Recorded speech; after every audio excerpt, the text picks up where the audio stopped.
Good morning and welcome.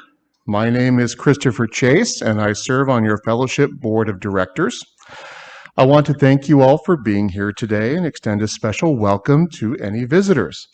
If you would like more information about the fellowship, please sign our virtual guest book at uufames.org/guestbook.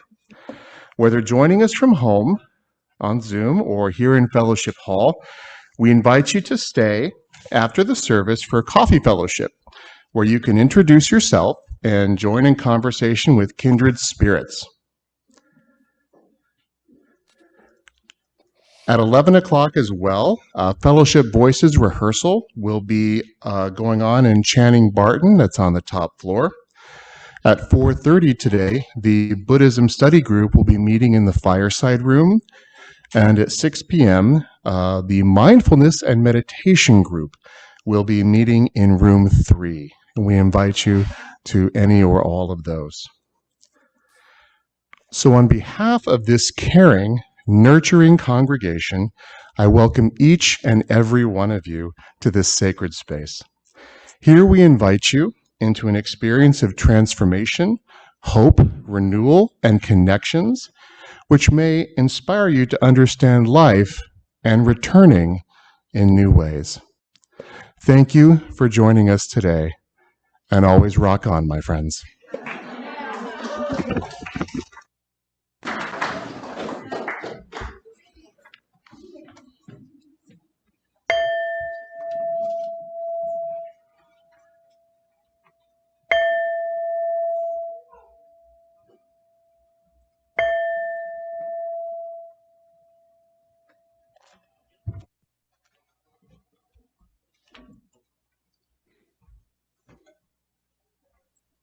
Our opening words this morning are from Richard Gilbert.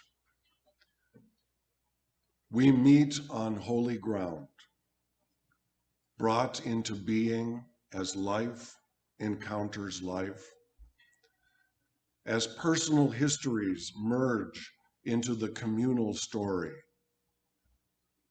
as we take on the pride and the pain of our companions, as separate selves become community.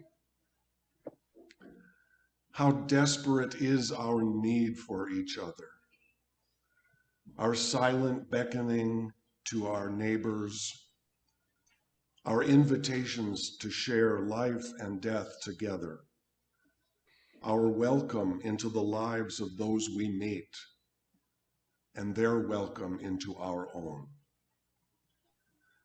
May our souls capture this treasured time. May our spirits celebrate our meaning in this time and in this space, for we meet on holy ground. We light this chalice as we once again return to this holy ground.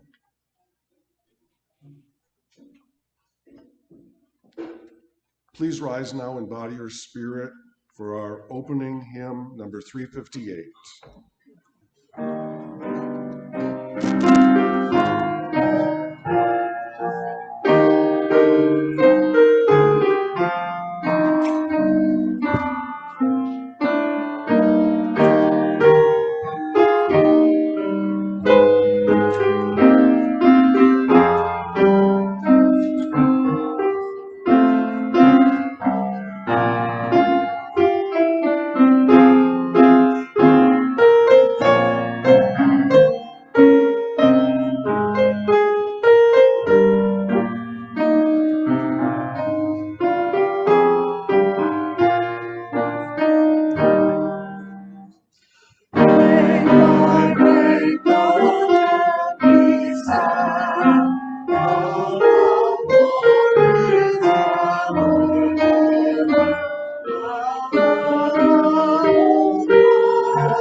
Hello, Unitarian Universalists. I'm the Reverend Susan Frederick Gray, president of your Unitarian Universalist Association.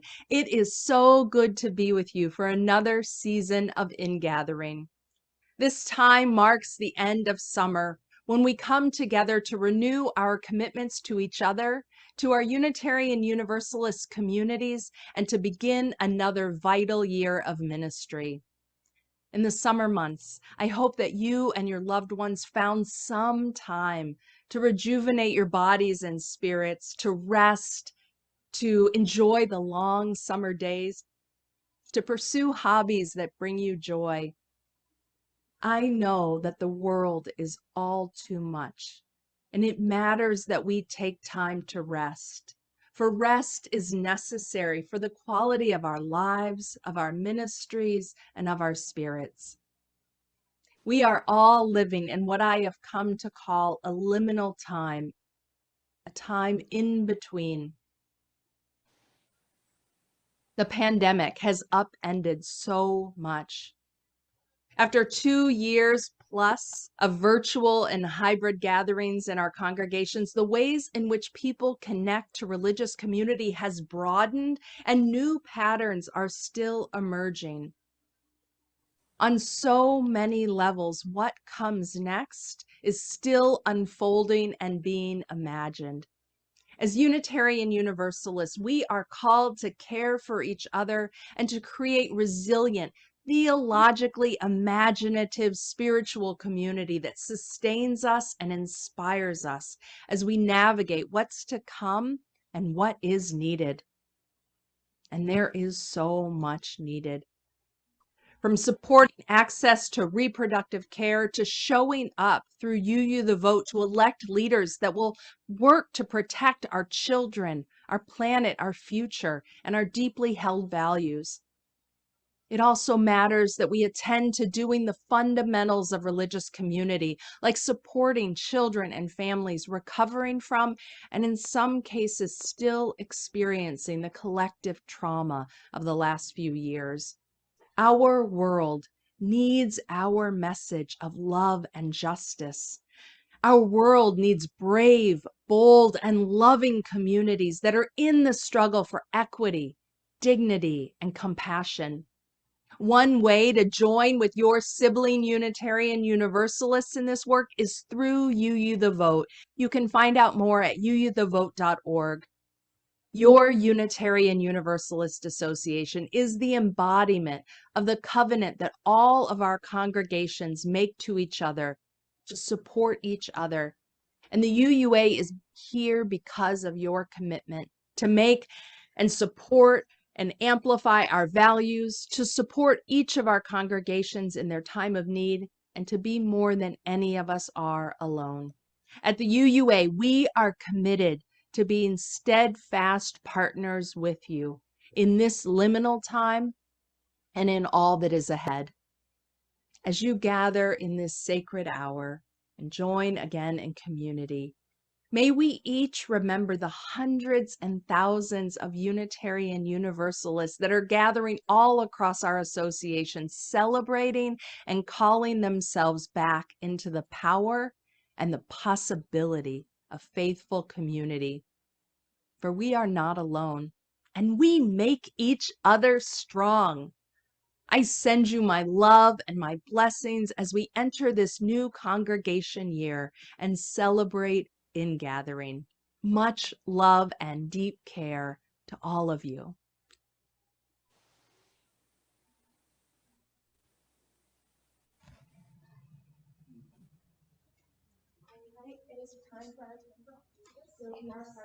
Riley. For our Zoom folks. Come on. Thank you. Hello. This is maybe the first time some of you have seen me. My name is Riley. I am our RE education helper. And so I'm going to be doing our Time for All Ages. And so if you are a part of our RE classes, you can come down to the front and we're going to be reading The Big Orange Splot. Do I read it up here?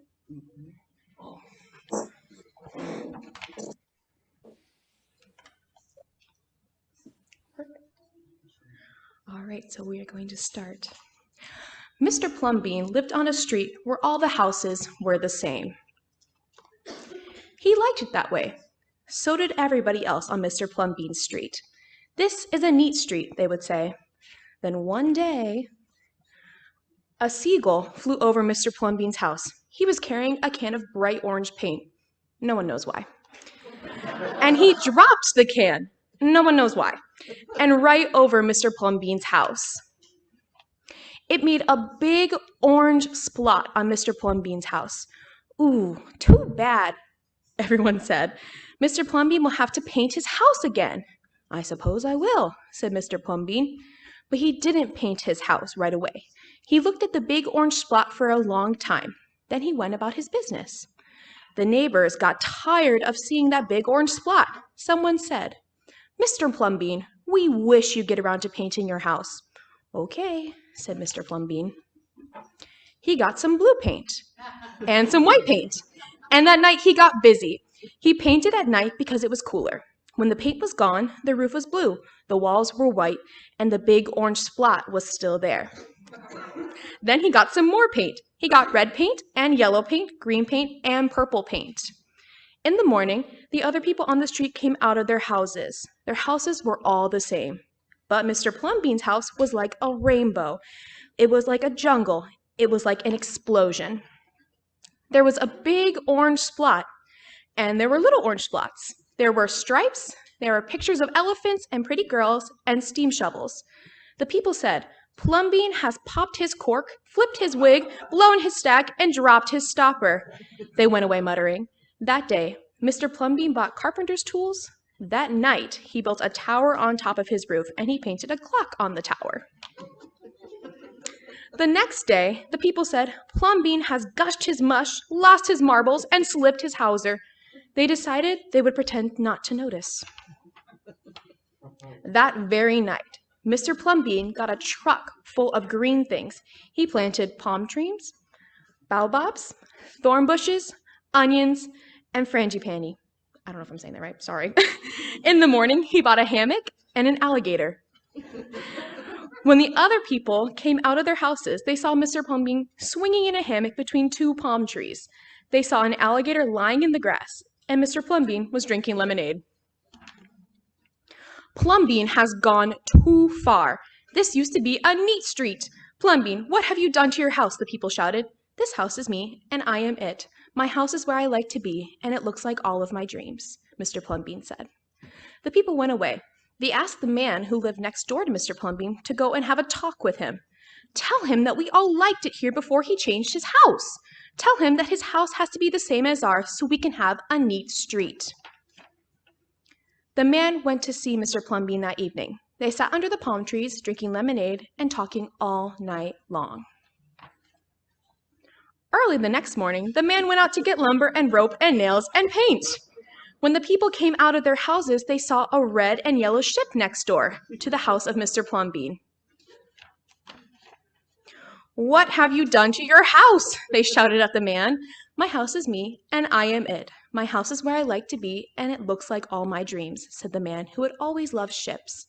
"He's just like Plumbean," the people said. "He's got bees in his bonnets, bats in his belfry, and knots in his noodle."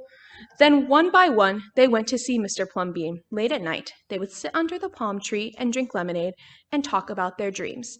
And whenever anybody visited Mr. Plumbean's house, the very next day, that person would set about changing his own house to fit his dreams.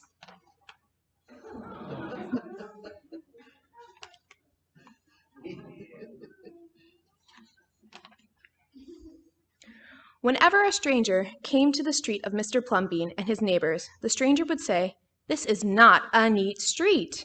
Then all the people would say, "Our street is us, and we are it. Our street is where we like to be, and it looks like all of our dreams." The end.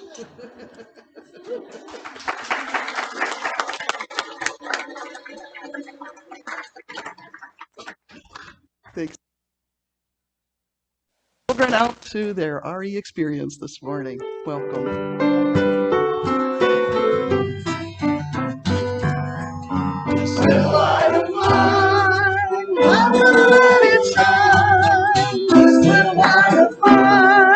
I'm gonna let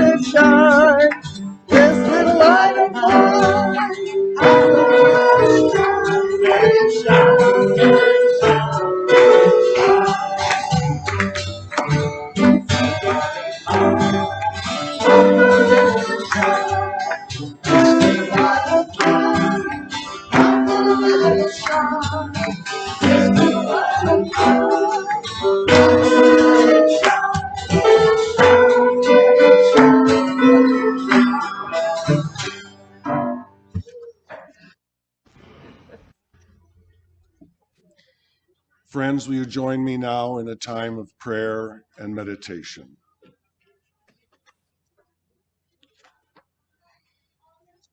Each time we gather for worship, we set aside a moment to expand the caring ministry of this congregation.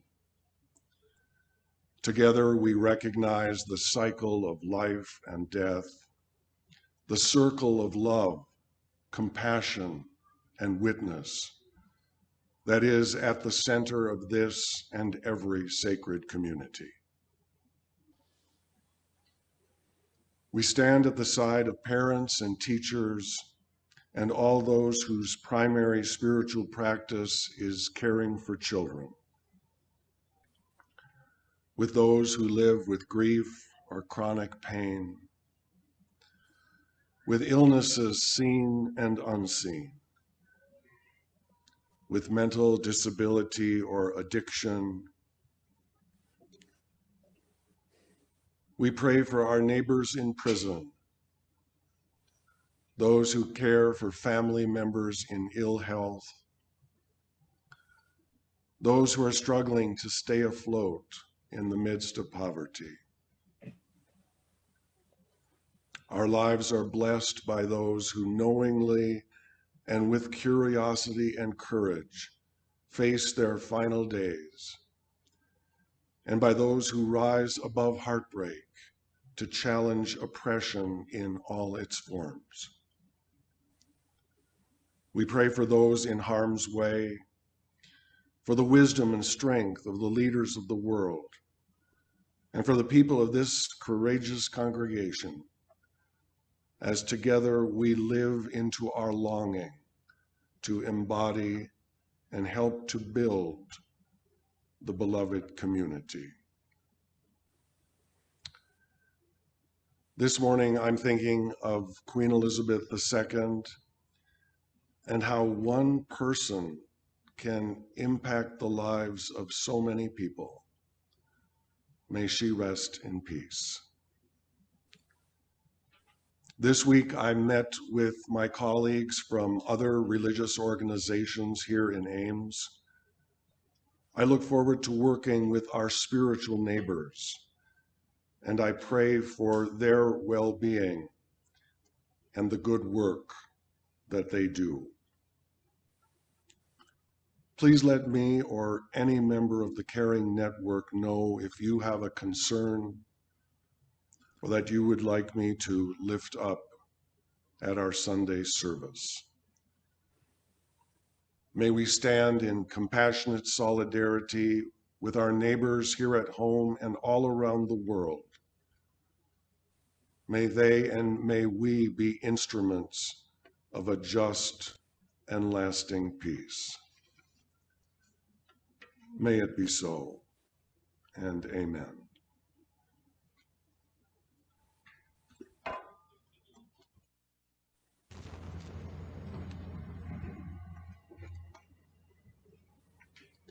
Ours is a welcoming community where we find connection, a spiritual community where we find meaning, a sharing community where our joys are amplified and our sorrows lessened by the ways we care for one another.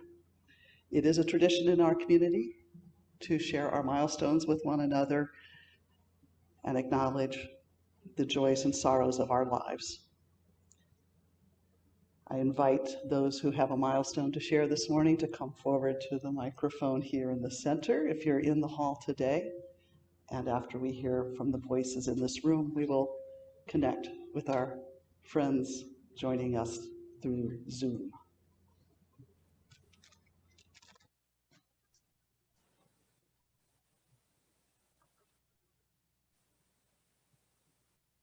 My name is Jenny Mulgard, and I'd like to light a candle for Ann Tepper, whose name is now Ann Beisel Tepper.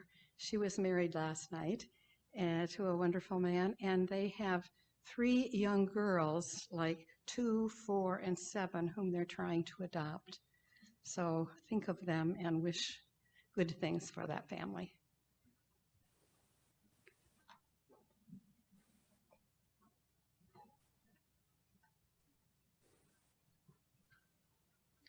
I'm Sarah Carlson, and I'm lighting a candle to honor Carmen Slater, who created our quilts for us, and then he and his husband moved out to Colorado.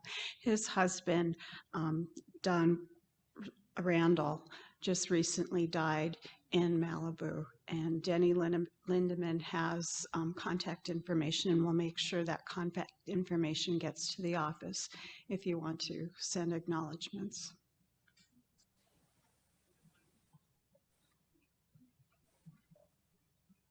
Hello, I'm Peggy Earnshaw, and I have a joy. Susan Franson, who's a very long-time member of this congregation, about 6 years ago, had some of her friends come together and try to help Sudanese immigrants learn English and help them navigate in Ames. And I have remained friends, very close friends, with one particular family. They both took their citizenship mom and dad tests this summer. They both passed. They went to the celebration.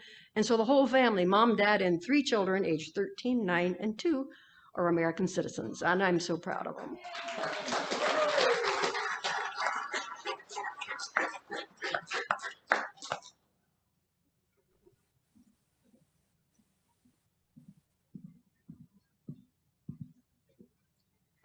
I'm Jenny Huntington. A couple weeks ago, I had a really bad fall, totally due to a lack of good judgment on my part. And however, it was really scary. And they stitched up my head and watched me and stuff like that. And I must say, seeing all these kids here today makes me renewed and rejuvenated. It is fabulous to have them here.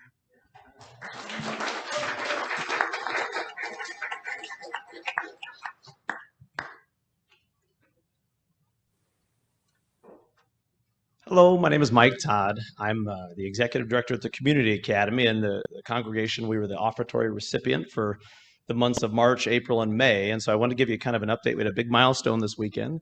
Construction finished on our new suite at ISU Research Park, and we finally got into space. We were a little worried, you know, with the construction delays and supply chains. We didn't think we'd get some door parts for 6 more weeks, and luckily they swapped one out. So we're now in, and we have occupancy, and we'll start the process of getting it ready for programming and doing some year-round things with kids. So thank you.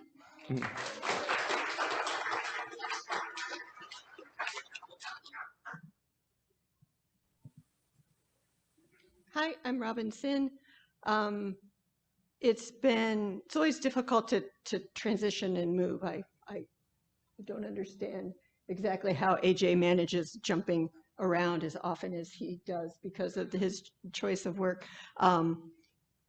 A dear friend of mine from my previous church in Maryland committed suicide this past weekend.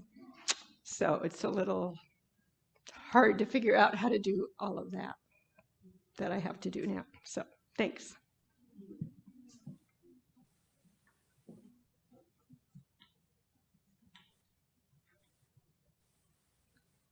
Hold these milestones here in the fellowship hall for a moment while we transition to connect with Voices on Zoom.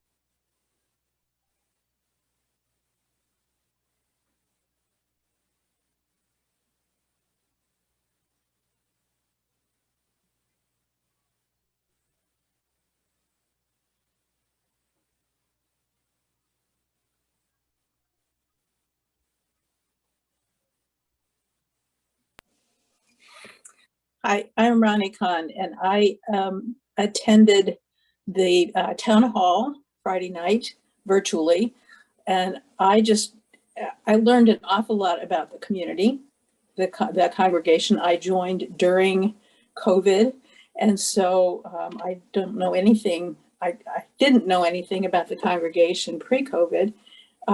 Made me rethink some of the things that I was thinking about. Perhaps instituting in UUFA. So I thought it was a marvelous evening, and people were very honest and open, and I just really enjoyed it and got a lot out of it. So thank you.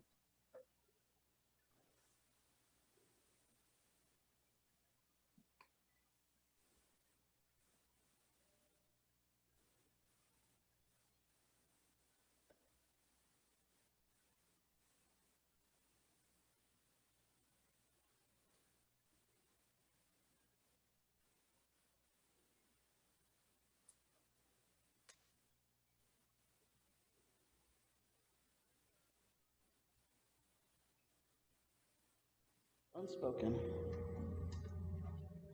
and ask that we remember those who shared today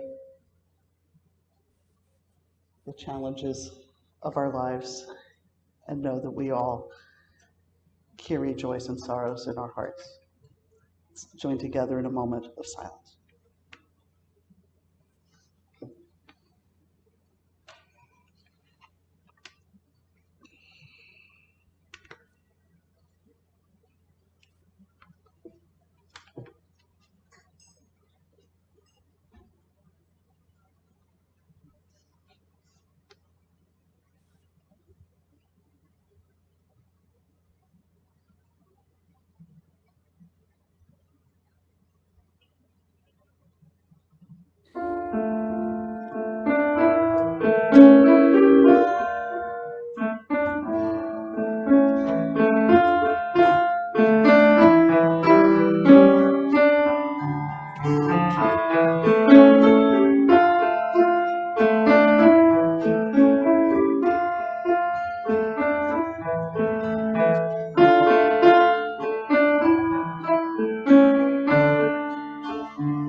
Good morning, everyone.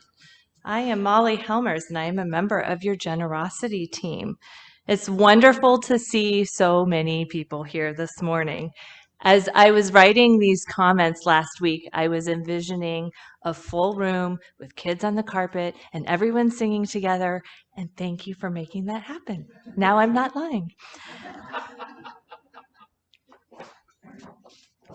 Yes.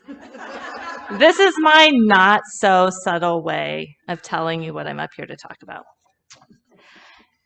September is the month when we kick off our annual fundraising campaign here at the UUFA. Your generosity team has tried really hard to normalize conversations about giving. But I admit I find it a little awkward to come up here and talk about money when we have so many people, new people in the room, and we're celebrating the start of our religious education program. Then again, religious education is one of the main reasons a lot of us are here. And among our top fundraising priorities this year are a new full-time director of religious education and revitalizing the youth group, which requires 2 paid coordinators. So perhaps this is, in fact, the perfect time to remind people how important giving is, and also that we alone fund our fellowship. We have approximately 160 giving units in the congregation, and collectively our annual giving provides almost 98% of our operational budget. So without your gifts, we are not able to function in this, we would not be able to function in the same way. That is with paid staff, with a beautiful building, and supporting a variety of activities, affinity groups, and religious educational programs for all ages. Now notice I said that we were kicking off our annual giving campaign, not the annual pledge drive. That's because last year we changed things up a bit. Our fundraising routine needed a reboot. And so we decided to focus last year on simplifying the giving process, and we encouraged members and friends to become sustaining givers. That is, to make a regular ongoing contribution. And ongoing is the key word here. The method of giving isn't necessarily the focus. The idea is that as a sustaining giver, your gift does not expire at the end of the calendar year. It automatically continues and at the same amount, unless, of course, you choose to make a change. We're committed to this new approach, and we'd like to think of it as our new normal. So next Sunday is when we kick things off. And for the next few weeks, you're going to hear from members of the generosity team during the services and as part of the weekly newsletter. We got brave and we're doing a video series called 2 Minutes with Your Team that you might enjoy. If you are a sustaining giver already, you're going to hear from us. But you don't need to do anything unless you decide to increase your gift. For those of you who aren't sustaining givers, you'll hear from us too, and we hope that you will watch for our email and respond promptly. In addition to hearing from members of the generosity team the next few weeks, you're also going to hear from and be inspired by some of our favorite fellowship musicians. One of those is Reggie Greenlaw, who's with us today, and he has agreed to provide special music for the offertory this morning. I'm going to have Reggie introduce his song, but first let me remind you that our offertory recipient this month is RIP Medical Debt. It is a national nonprofit whose purpose is to strengthen communities by abolishing financial burdensome medical debt. Thank you for giving and for living generously, and enjoy our special music. Reggie. The spirit or the theme of today's music was supposed to be related to giving. And I noticed as I came in and thought about it all the week, as you walk in through these doors, you'll find a plaque. And on the plaque it says, "In loving memory of Hazel Hammer, whose devotion to this fellowship is legendary." A lot of you knew Hazel, and she was legendary. She was a character. And you didn't want to cross her by making a mess in the place.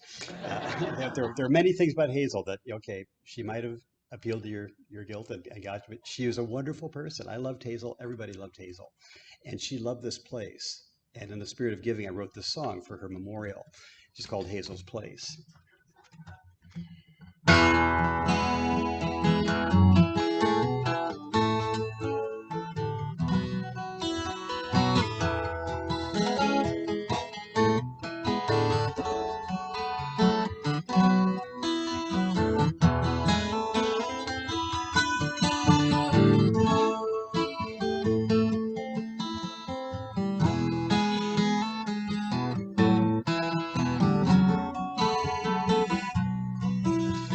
our place is a friendly one, full of people old and new. We've all come from everywhere, have many points of view. We'll gather round on Sundays where we sit and talk and share. One of us found her way picking up and moving chairs.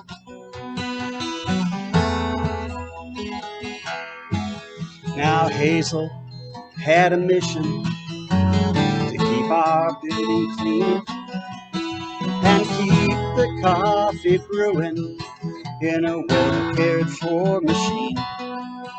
And while the congregation shared the things that they believed, well, she puttered in the kitchen, the first to come, the last to leave.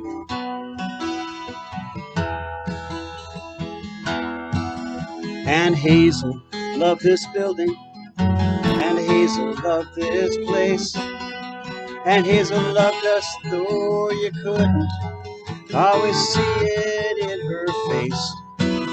I think it gave her pleasure that her job was never through. It satisfied her there was always one more thing to do. They say the devil's in the details in any court of law. But if we didn't all clean up our messes, it was Hazel's face we saw. She'd warn us to be careful with the coffee that we sipped. We'd risk a dirty look with every single drop that dripped. And some people are remembered with pillars made of stone, with engravings proudly marking off the great things they have done. Hazel's epitaphs on a 3x5 by a door just to the right. If you're the last to leave this place, did you shut off all the lights?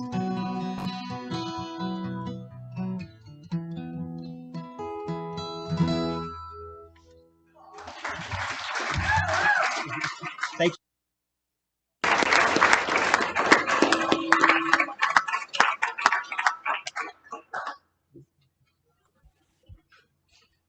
Thank you, Reggie, and good morning, Ames. It is a joy to be with you today. My name is Reverend A.J. Galazin. My pronouns are he and his, and I'm your interim minister, your liminal in-between minister.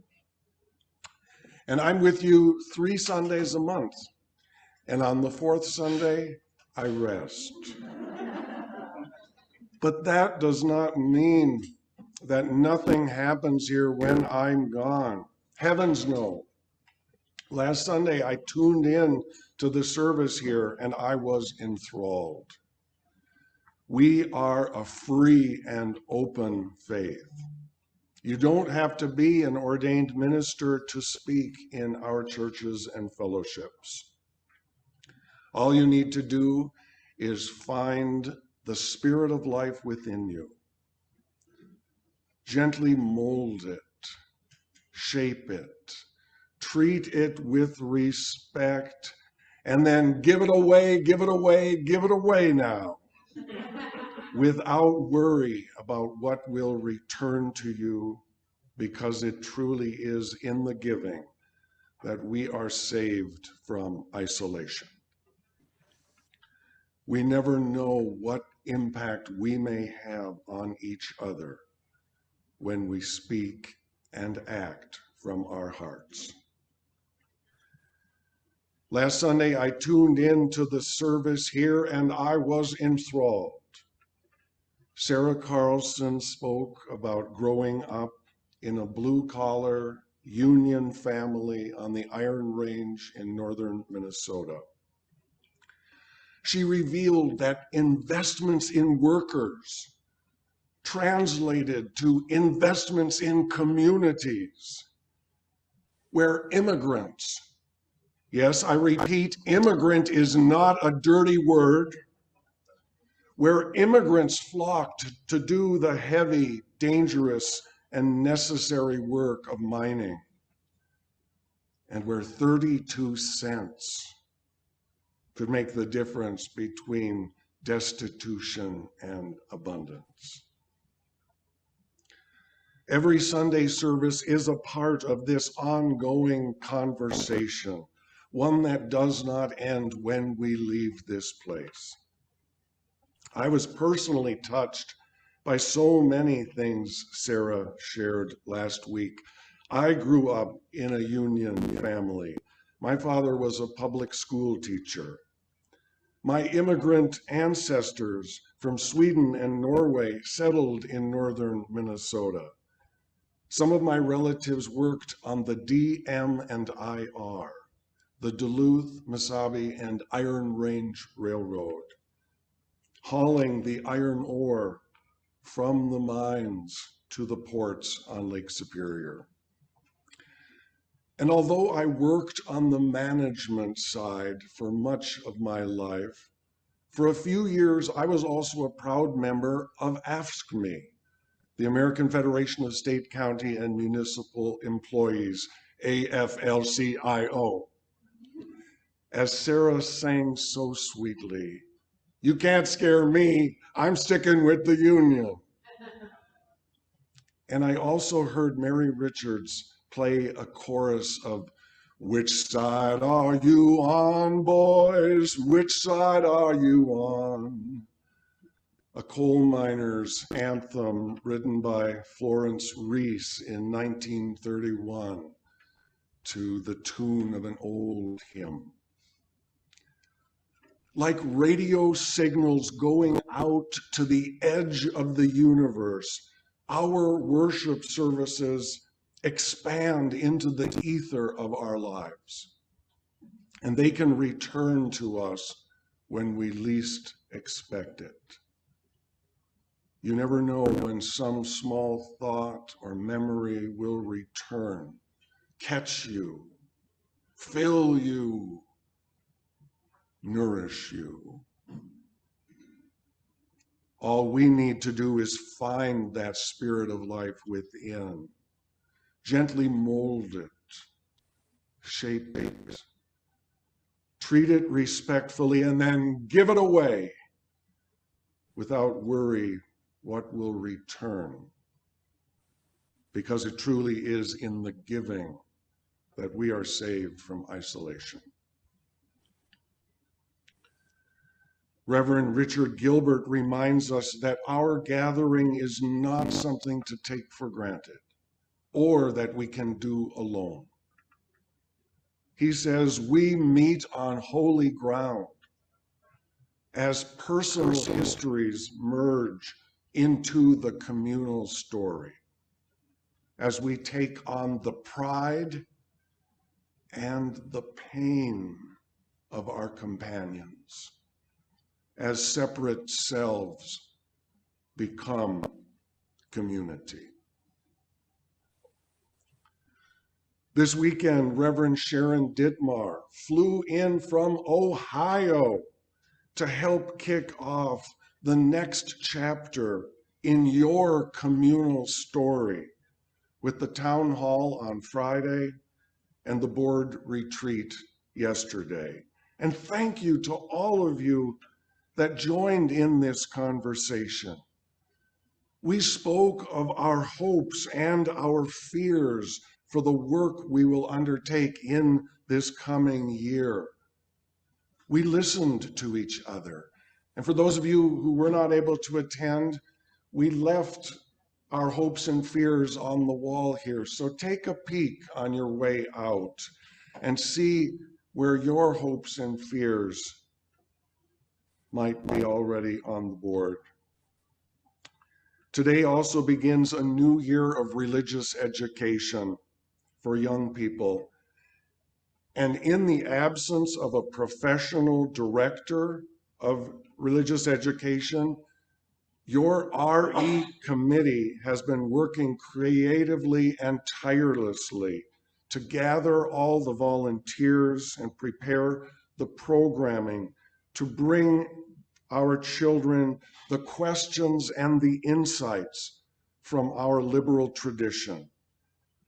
It takes a village, and what a joy to see them here today as part of our village. Now, some people are fond of declaring that Unitarian Universalists can believe anything they want. And for those unfamiliar with the serious covenantal nature of our faith, that may appear to be true. We do not have a creed, but beneath the surface, a deeper truth exists. We are tied together in a mutual garment of destiny, in the words of Dr. King. We can't believe anything we want without ripping apart the delicate and intricate connections of caring and community. One of my favorite sayings is that worship is the work of the people. And please don't let the word worship scare you away. By worship, what I mean is the act of describing value, the art of lifting up worth, answering the question, what is worthy? What is valuable? What is service? And in our theology, worship, the way of service, is not the work of any one person or any one group.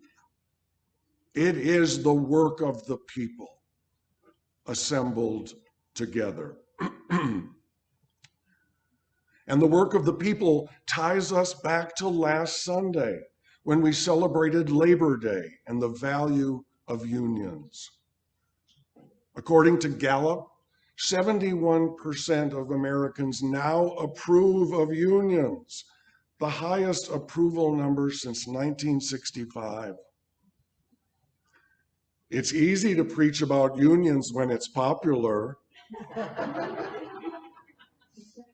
Not too long ago, in 2009, the approval number dropped to its lowest point, 48%, where a majority of Americans were opposed to unions. And today, 27 states have adopted so-called right-to-work statutes that allow workers to enjoy the benefits of union organizing without paying their fair share of the burden.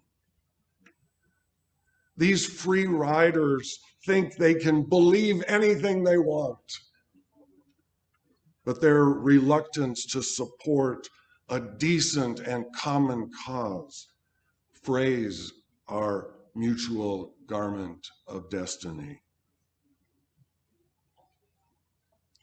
Some people criticize Unitarian Universalists for having no religious practices. They say we don't do anything but talk and drink coffee. I disagree. We have many and various spiritual practices. Our practices are held deeply in our hearts, so they may not be obvious. We don't wear them on our sleeves. We don't enforce conformity. One of my favorite spiritual practices is the fine art of returning, coming back, rediscovering our faith. Worship is the work of the people, and we are not a captive audience. We must choose again and again to return. Growing up Catholic, I went to church every Sunday. It was not a choice. It was expected. It was the rule. And not only on Sunday, there were also holy days of obligation, like Ash Wednesday, Epiphany, and the Feast of the Immaculate Conception. These special days required everyone's attendance. I won't call our returning to this holy ground each week an obligation. But when we listen to that still small voice within that calls us to return to what we value most, I believe we have a responsibility to answer. The work of the people cannot be done without each one of us. This beloved community, like most of the world, is experiencing what it means to return home after a season of isolation.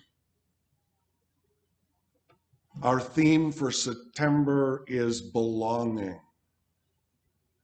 And how can we belong if we don't first return? Return again, return again, return. Your assignment this week, should you choose to accept it, is to ask yourself, why do you return? What challenges do you face to return? What value do you expect when you return? And what worth, what service do you bring to add to this community? Like radio signals going out to the edge of the universe, our worship services expand into the ether of our lives, and they can return to us when we least expect it. You never know when some small thought or memory will return, catch you, fill you, and nourish you. May it be so, and amen. And will you rise now in body or spirit for our closing hymn, number 209, O come, you longing, thirsty souls.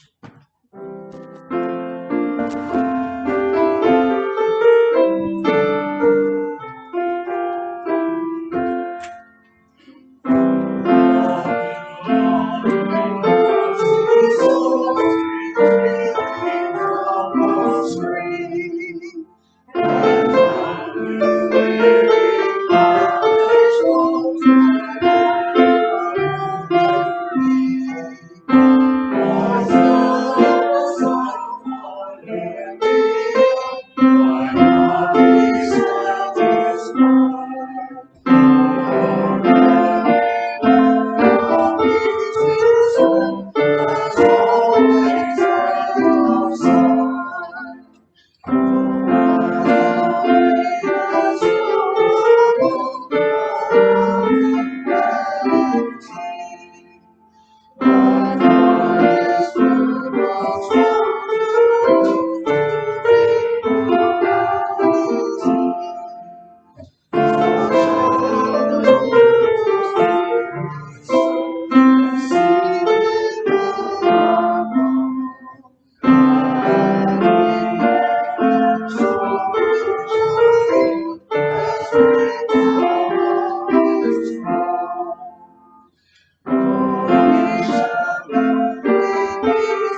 Our closing words are from the book of Isaiah, chapter 55.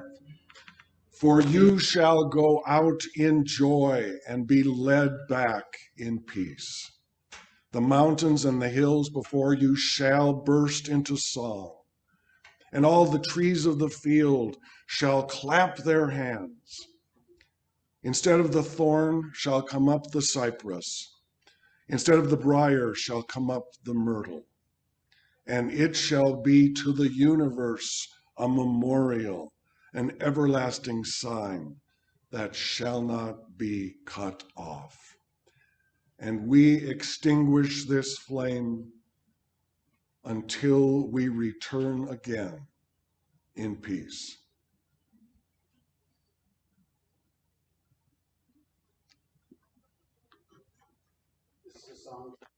Wrote for a Prairie Star District meeting, addressing conformity and diversity at the same time as best I can. It's kind of an odd task, but it's called You're a Little Bit Special.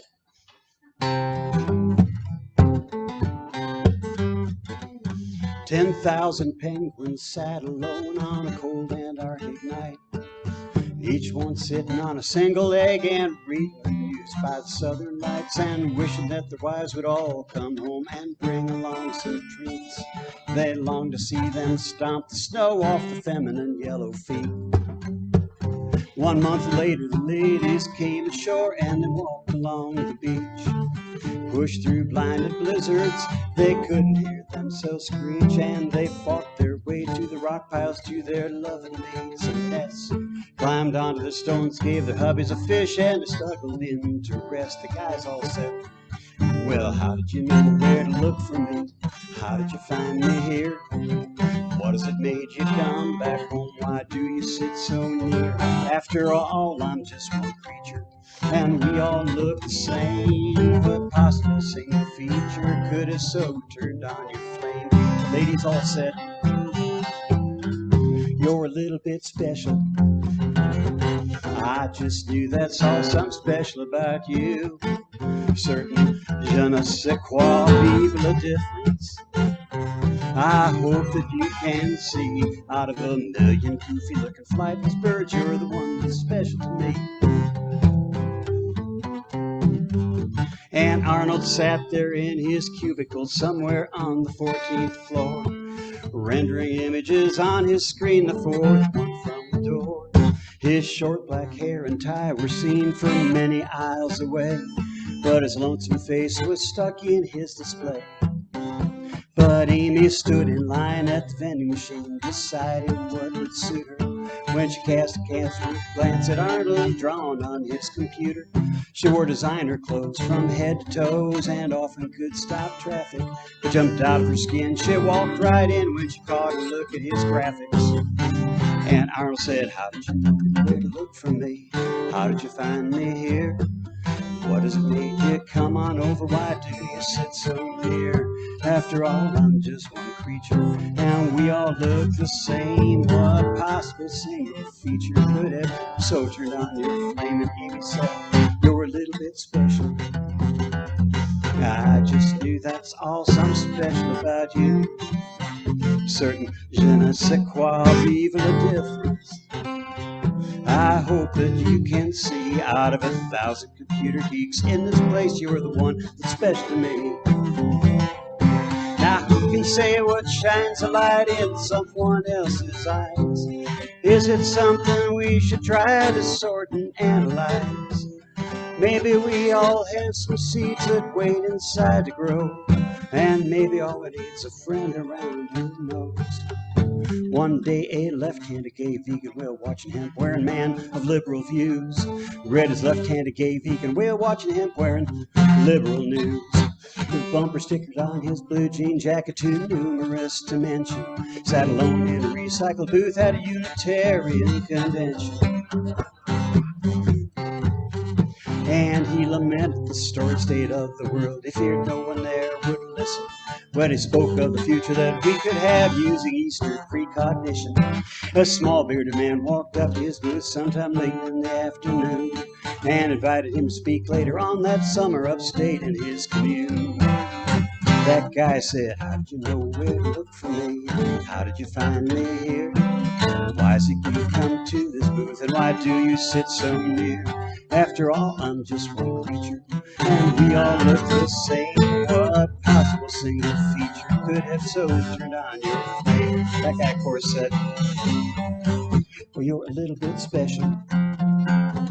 I just knew that's all something special about you. Certain je ne sais quoi, vive la difference. I hope that you can see, out of a billion liberals on this earth, you're the one that's special to me. You're a little bit special. I just knew that's all something special about you. Certain je ne sais quoi, vive la difference. Yeah, I hope you all can see, out of a billion liberals on this earth, you're the ones who are special to me. Out of a billion liberals on this earth, you're the ones who are special to me." Thank you. Thank you.